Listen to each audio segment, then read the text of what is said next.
कुंभ के मेले में लोग आते हैं तो यहाँ पे जो आके पूजा कराने में उनको क्या पुण्य मिलता है और यहाँ पे क्या मान्यता है कि यहाँ पे कुंभ लगता है, ये यहीं पे क्यों लगता है? कुंभ वैसे 4 जगह लगता है।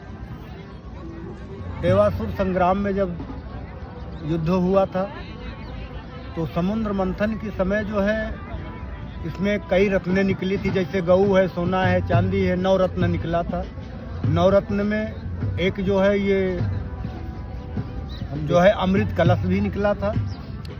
तो एक जो है विष्णु भगवान जो है इनको बांटे हैं और अमृत कलश को देवताओं को बांट रहे थे, और एक असुर जो है देव मार्ग से लेके चला जा रहा था। तो ये समुद्र की मतलब ये अमृत की 4 बूंदें 4 जगह गिरी। प्रयागराज में गिरा है, उज्जैन में गिरा है, नासिक में, हरिद्वार में। ये अमृत की बूंदों की वजह से यहाँ कुंभ लगता है। जब कुंभ निकला था तो वो कुंभे में था, घड़े में था, इसलिए उसका नाम कुंभ रखा गया। अच्छा, वो घड़े में था तो इस वजह से कि इसका नाम कुंभ रखा गया? हाँ, तो उसको लेके घड़ा सहित जब लेके भागे हैं तो उसमें से छलक गया, तो 4 जगह गिरा, प्रयाग में, हरिद्वार में, काशी में, उज्जैन में।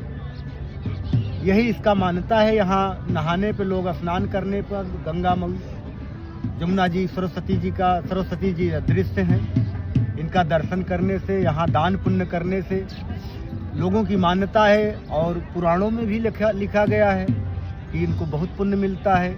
कोई कई प्रकार से दान पुण्य करता है, अपने देवताओं, अपने पूर्वजों के अस्थि लेके आता है, उसका पिंडदान होता है, उनको पूर्वजों को मोक्ष मिलता है। यहाँ पे जो लोग आते हैं वो कौन कौन सी पूजा करवाते हैं? यहाँ पे सर कई प्रकार की पूजा होती हैं। जैसे कोई अपने पितर की अस्थि पूजन लेके आता है तो अस्थि का पूजन हो गया। यहाँ अन्नदान हो गया, गौदान हो गया, लोग स्नान करते हैं, वस्त्र दान हो गया। यहाँ नाना प्रकार के जितने भी दान हैं आप यहाँ कर सकते हो। स्वर्ण दान, चांदी का दान, गौदान, जो भी आप करना चाहते हो। ये प्रयागराज तीर्थ स्थान है, यहाँ आप कर सकते हो। अच्छा, जो ये पहला स्नान होता है यहाँ कुंभ के अंदर, जी हाँ, उसकी क्या मान्यता है, थोड़ा बहुत उसके बारे में बताओगे? वो मकर संक्रांति का स्नान होता है। सूर्य और पृथ्वी जब मकर राशि में पड़ते हैं तो वहीं स्नान करने से लोगों को बहुत पुण्य मिलता है। और यहाँ तो उससे तो माघ 1 महीने में 4 स्नान होते हैं। पहला स्नान मकर संक्रांति का पड़ेगा, दूसरा अमावस्या का पड़ेगा, लास्ट स्नान जो है पूर्णिमा का पड़ता है। उसके बाद एक स्नान और पड़ता है शिवरात्रि का। शिवरात्रि जो है लोग यहाँ कल्पवास करते हैं, 1 महीना का कल्पवास होता है।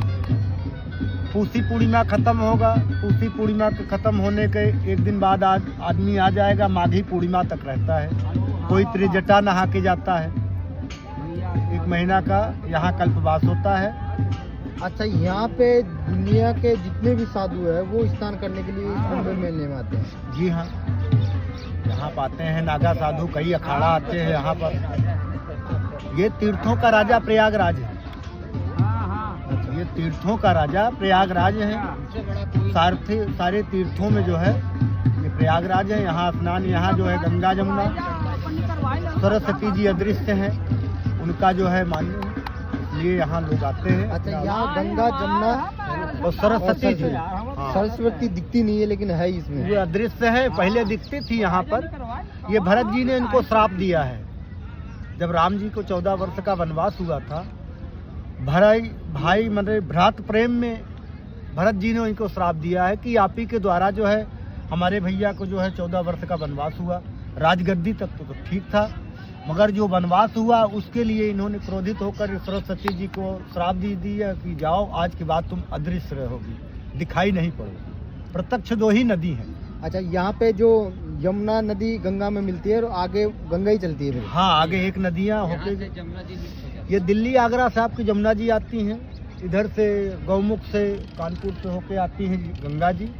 यहाँ दोनों का मिलान होता है और फिर आगे गंगा मिलान होने के बाद यहाँ आप चाहे ऐसा मान लीजिए, चाहे दोनों नदियाँ मान लीजिए, मगर लोग मानते हैं कि जमुना जी यहीं अस्थायी हो गई हैं, गंगा जी आगे निकल गई। बिल्कुल।